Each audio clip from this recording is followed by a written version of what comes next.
கர்த்தருடைய பரிசுநாமத்துக்கு ஸ்தோத்திரம். நம்ம கிறிஸ்தவர்கள் நெறைய நேரம் நம்ம இந்த பாவத்த செய்யக்கூடாதுன்னு நெனைக்கிறோம். இந்த பாவத்த நம்ம வெறுக்கிறோம். ஆனாலும் நம்ம மறுபடியும் நம்ம இந்த பாவத்துல விழுந்து கொண்டே இருக்கிறோம். இல்ல நம்ம ஒரு ஆவிக்குரிய திருச்சபைக்கு தான் நம்ம போறோம். ஆவியின் வரங்கள கடவுள் கொடுத்திருக்கிறாரு. அந்நிய பாஷை நான் பேசுறேன். நெறைய ஊழியங்கள் செய்றேன். காணிக்கை கொடுக்குறேன். தசமபாகம் கொடுக்குறேன். நெறைய வொர்ஷிப் பண்றேன். ஆராதிக்கிறேன். ஒவ்வொரு நாளும் வேதம் வாசிக்கிறேன். ஆனாலும் என்னால அந்த பாவத்திலிருந்து வெளிய வர முடியல. நான் மறுபடியும் என்ன பண்றேன், அந்த பழைய பாவத்துக்குள்ள போய் நான் விழுந்துடுறேன் அப்படின்னு சொல்லி, நம்ம நெறைய நேரம் யோசிச்சதுண்டு. சில பேர் யோசிப்பாங்கல்ல, நான் அந்த பாவமெல்லாம் செய்யலங்க. உலகத்தில யார் தான் செய்யல. அதனால நான் செய்றதெல்லாம் பாவம் இல்லன்னு சொல்லி சில பேர் இருப்பாங்க. அவங்கள நம்ம விட்டுருவோம். ஆனா நெறைய ஆவிக்குரிய கிறிஸ்தவர்களே அந்த பழைய பாவத்தில போய் நம்ம விழுந்துர்றோம். நம்ம என்ன நெனைக்கிறோம், அந்நிய பாஷை பேசுறது, இல்ல தீர்க்கதரிசனம் சொல்றது, ஊழியங்கள் செய்றது, பேய் ஓட்டுறது, இல்ல பிசாசுகளை தொரத்துறது, ஏழைக்கு இறங்குறது, இதெல்லாம் செஞ்சுட்டு நம்ம கடவுள்ட்ட போனோம்னா, கடவுள் நம்மள நித்திய ஜீவனுக்குள்ள கொண்டு போய் விட்டுருவாருன்னு சொல்லி நம்ம நெனச்சு கொண்டிருக்கோம். நம்ம அப்படி போய் நிக்கும்போது கடவுள் என்ன சொல்லுவார்ன்னா, "உங்களை அறியேன்." அப்ப நம்ம புலம்புவோம், "கடவுளே உங்களுக்காக தான நான் இது செஞ்சேன். உங்களுக்காக தான் நான் ஊழியம் செய்தேன். உங்களுக்காக தான் நான் ட்ராக்ஸ் குடுத்தேன். உங்களுக்காக தான் நான் மியூசிக் போட்டேன். உங்களுக்காக தான் நான் பாட்டு பாடுனேன். உங்களுக்காக தான் நான் ஊழியம் செஞ்சேன்." அப்படின்னு சொல்லும்போது கடவுள் சொல்லுவாரு, "உன்னை அறியேன்." ஏன்னா கடவுளுக்கு ரொம்ப முக்கியமானது என்னன்னா, நம்மளுடைய இருதயம். நீங்க உலகத்துக்கு என்ன காரியங்கள் வேணா செய்யலாம். எவ்வளோ ஊழியங்கள் வேணா செய்யலாம். ஆனா உங்கள இருதயத்துல மாற்றம் இல்லன்னா, கடவுளுக்கு ஏற்றது மாரி உங்கள் இருதயம் மாறலன்னா, கடவுள் என்ன சொல்லுவார்ன்னா, "உங்களை அறியேர்ன்னு" சொல்லிருவார் இல்ல. அதுதான் வசனம் அழகா நீங்க பார்த்தீங்கன்னா, மார்க் 8:36ல மனிதன் உலகம் முழுவதையும் ஆதாயப்படுத்திக் கொண்டாலும், தன் ஜீவனை நஷ்டப்படுத்தினால் அவனுக்கு லாபம் என்ன? கடவுள் அதான் சொல்லுவார். "நீ உலகத்துக்கு ஃபுல்லா பண்ணிட்டப்பா. ஆனா உன்னுடைய இருதயம் ரொம்ப கேவலமா இருக்கு. அத நீ மாத்துறதுக்கு நீ ட்ரை பண்ணவே இல்லையே." அப்படின்னு சொல்லி கடவுள் அழகா சொல்லிருவாரு.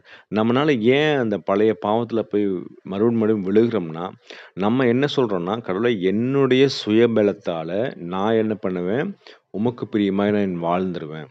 எனக்கு உங்களுடைய தயவு தேவையில்ல. கட்டளை குடுத்துருக்கீங்க, கற்பனை குடுத்துருக்கீங்க. நான் என்ன பண்றேன், அந்த சுயபலத்தால அந்த கட்டளைகளையும், கற்பனைகளையும் நான் கைக்கொண்டிருக்கிறேன். அதனால நீங்க வாழ்க்கையில தேவையில்ல." அப்படின்னு சொல்லி, ஆவியானவர் தேவையில்லன்னு சொல்லி நம்ம என்ன பண்றோம், நம்ம சுயபலத்தினால ட்ரை பண்ணி கொண்டிருக்கிறோம்.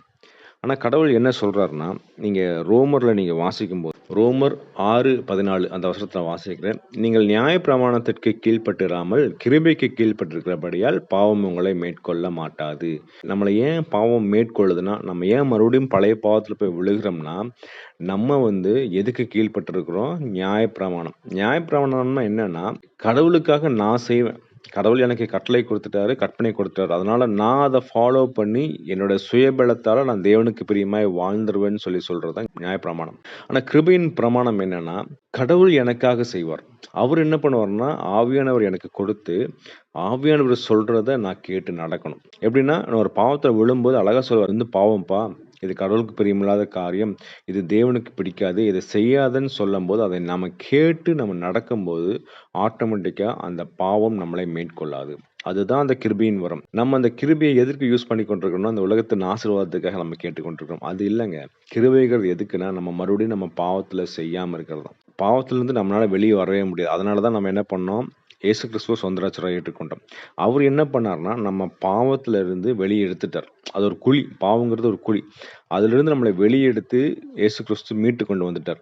மறுபடியும் அந்த குழிக்குள்ள விழுகாம இருக்கறதுக்கு நமக்கு ஒரு தேற்றரவாளன் தேவை. நமக்கு ஒரு கம்ஃபர்டர் தேவை. அது யாருன்னா ஆவியானவர். அது யார் குடுப்பான்னா, இயேசு கிறிஸ்து தான் குடுப்பார். அத நம்ம பெற்றுக்கொண்டு, அவரு சொல்றத நம்ம கேட்கிறோமா? அதுதான் ரொம்ப முக்கியம். நம்ம என்ன சொல்றோம், அதெல்லாம் தேவையில்ல. ஆவியானவர் நமக்கு உணர்த்திக் கொண்டே இருப்பார் உள்ள.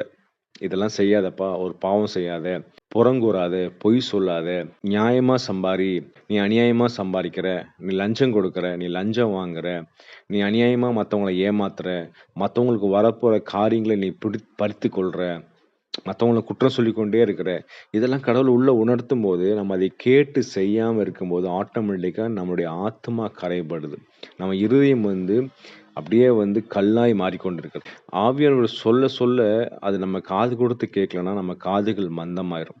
ஆட்டோமேட்டிக்கா ஆவியானவர் பேசுறது நம்ம காதுகள் கேட்காது. அதுதான் நமக்கு கிருபை இல்ல. அந்த பாவத்திலிருந்து உணர்த்தும்போது நம்ம என்ன பண்ணணும்னா, கடவுளே நான் செய்ய மாட்டேன். நீ சொல்றத நான் கேட்பேன்னு சொல்லிட்டு நம்ம அந்த பாவத்த விட்டு வெளிய வரணும். அதுதான் வந்து அந்த கிருபை இல்லையா? இல்லன்னா என்ன ஆகும்னா, நம்ம மறுபடியும் வந்து ஆதாம் ஏவாள் போல மாறிடுவோம். இல்ல ஆதாம் ஏவாள் என்ன பண்ணாங்க?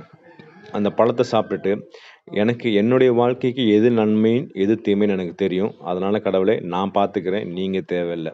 அதுதான் ஆதாம் ஏவாள் செஞ்சாங்க. நம்மளும் இன்னைக்கு நம்முடைய வாழ்க்கைக்கு எது நன்மை, எது தீமை நம்மளே நம்ம டிசைட் பண்ணி கொண்டு இருந்தோம்னா, நம்ம மறுபடியும் பாவத்துல போய் விழுந்துருவோம். ஒவ்வொரு நாளும் நம்ம என்ன பண்றோம்? அந்த கனிய பறிச்சு நம்ம சாப்பிட்டு கொண்டு இருக்கிறோம். அதுதான் பாவம். அதனால இன்னைக்கு நம்ம ஆவியானவர கேட்டுட்டு, அவரு சொல்றத நம்ம கேட்கும்போது இல்ல, அவர் சொல்றது ஒவ்வொன்னும் வந்து நம்மளுடைய நல்லதுக்கு தாங்க. நம்முடைய ஆத்துமா வந்து கரைப்படாம இருக்கறதுக்காக தான் ஆவியானவர் சொல்லுவார். அத நம்ம கேட்டு செய்யும்போது தான் என்ன ஆகும்னா, நம்ம வந்து கடவுள்ட்ட போம்போது உண்மையும் உத்தமமான ஊழியக்காரனே, எஜமானுடைய சந்தோஷத்துக்குள் பிரவேசின்னு சொல்லுவார். அந்த மாரி நம்ம மாறும்போது தான் கடவுள் நம்மள வந்து நித்தியமா அவர் கூட வைத்துக்குவார். அதனால இன்னைக்கு நம்ம ஆவியானவர் சொல்றத கேட்போம். தேவனுக்கு பிரியமாய் மாறுவோம். கர்த்தர் நம்ம வசனத்தை ஆசீர்வதிப்பாராக. ஆமென்.